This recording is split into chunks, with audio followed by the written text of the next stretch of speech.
ओम गंगणपतये नमः। आज से ही मैं आप सब लोगों के लिए गीता को सरल रूप में महात्म सहित बताने की और उसके साथ में ज्योतिष के संबंध को बताने के लिए छोटे छोटे पदों में आपके लिए गीता सार बनाने जा रहा हूँ।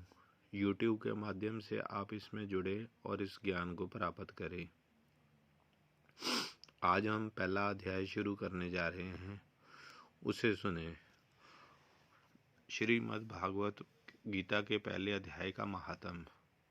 सबसे पहले भगवान विष्णु जी को माता लक्ष्मी जी ने कहा कि हे नाथ, आप सारे संसार से विरक्त होके तो आप शेषय्या के ऊपर निंद्रा में ऐश्वर्य के प्रति उदासीन होकर क्यों इस तरह लेटे रहते हैं? इसका क्या कारण है?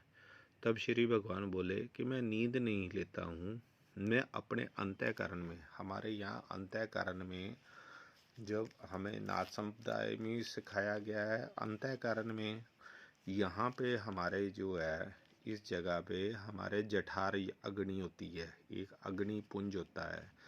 इससे यहाँ से किरणें निकलकर यहाँ आती है, इससे दिव्य दृष्टि बढ़ती है, इससे आपकी सोच और समझ के ऊपर शुभ प्रभाव आता है। इसीलिए हम किसी भी पवित्र वस्तु को भी गले में डालते हैं। जैसे मैंने गुरु गोरखनाथ का नाथ एक मुखी रुद्राक्ष को धारण करता हूँ। हम गृहस्थ में रहते हुए भी, यति होते हुए भी इसको धारण करते हैं। तो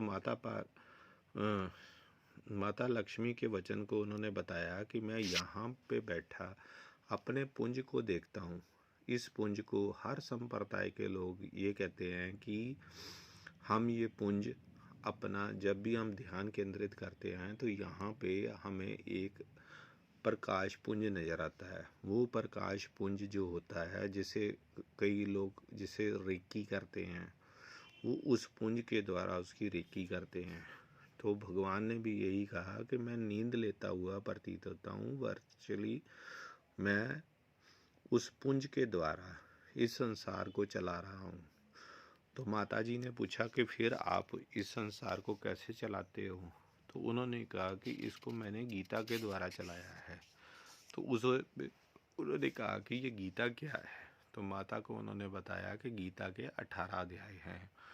इसमें जो पहले 5 अध्यायों को तुम 5 मुख जानो, 10 अध्यायों को 10 भुजाएं समझो, 1 अध्याय को पेट समझो, 2 अध्यायों को दोनों चरण कमल जानो। इस प्रकार ये 18 अध्यायों की वामांगई ईश्वरी मूर्ति ही समझी जानी चाहिए।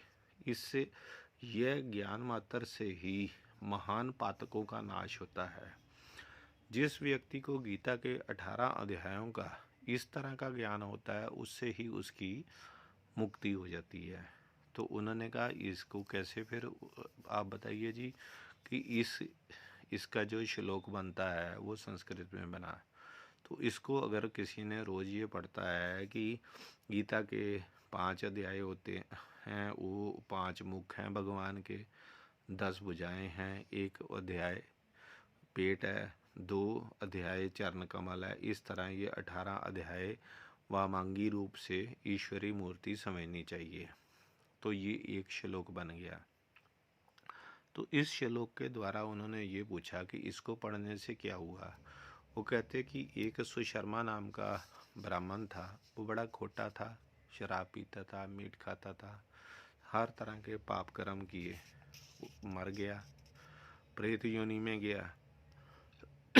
उसके बाद क्या हुआ कि बैल की योनि में गया, बैल भी बना तो उसे भारी बोझा ढोना पड़ा।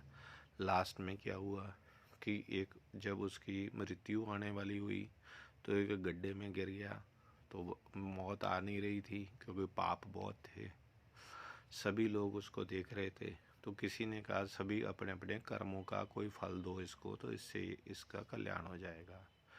तो वहाँ पे एक वैश्या जा रही थी, तो वो भगवान को दर्शन करने जा रही थी, तो उसके पास भी जो था थोड़ा जल था, गड़वी में पानी में लेकर जा रही थी। उसने हाथ में जल लिया और इसी मंत्र का जाप करके उसके ऊपर छोड़ दिया। तो तत्काल उसी वक्त भगवान विष्णु का वाहन गरुड़ प्रकट हुए और उसकी आत्मा को लेकर चले गए।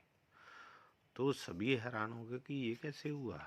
तो उन्होंने कहा कि उस वैश्या से पूछा कि आप तो एक दूषित कर्म वाली स्त्री होकर आप में ऐसा ये पुण्य कहाँ से आया। तो उसने कहा कि मुझे इसका कोई पता नहीं है, मेरे पास कहीं से चुराया हुआ एक तोता आ गया। वो तोता किसी ब्राह्मण के पास था। वो ब्राह्मण गीता के पहले अध्याय का पाठ करता था जिसमें ये श्लोक अंकित था। तोते ने वो रट लिया। उस तोते से तोता मेरे घर में टंगा हुआ है, मैंने उसे जो है ये श्लोक सुन लिया। मैं इसका रोज मनन करती हूँ, इससे इसके पापों का उद्धार हुआ है। ये गीता के पहले अध्याय का महात्म्य है। कल गीता के पहले अध्याय में भगवान श्री कृष्ण अर्जुन को क्या कहते हैं इस बारे में आपको बताऊंगा। आप YouTube को लाइक करें और उसके मेंबर बनते जाइए। मैं रोज़ इसके साथ साथ आपको बताऊंगा कि आप इससे ज्योतिष कैसे में होता है। ये जो द्वार हैं, ये इन सभी द्वारों के द्वारा इन सभी पे कल मैं बताऊंगा कि ग्रहों का भी प्रभाव होता है। इस कारण ये हमें गीता नहीं पढ़ने देते हैं, इसमें हमें ज्ञान नहीं मिलता है। इस चीज़ को आज पहले दिन शुरू किया है, बुद्ध काम शुद्ध। इससे आप ज्ञान प्राप्त कीजिए। कल से इसके दूसरे अध्याय के बारे में, पहले अध्याय के बारे में और इसके साथ साथ इससे ज्योतिष क्या कहता है और इस अध्याय में क्या कहा गया है, इस सारे के बारे में आपको बताऊंगा। ओम नमो भगवते वासुदेवाय। श्री गुरु गोरखनाथाय नमः।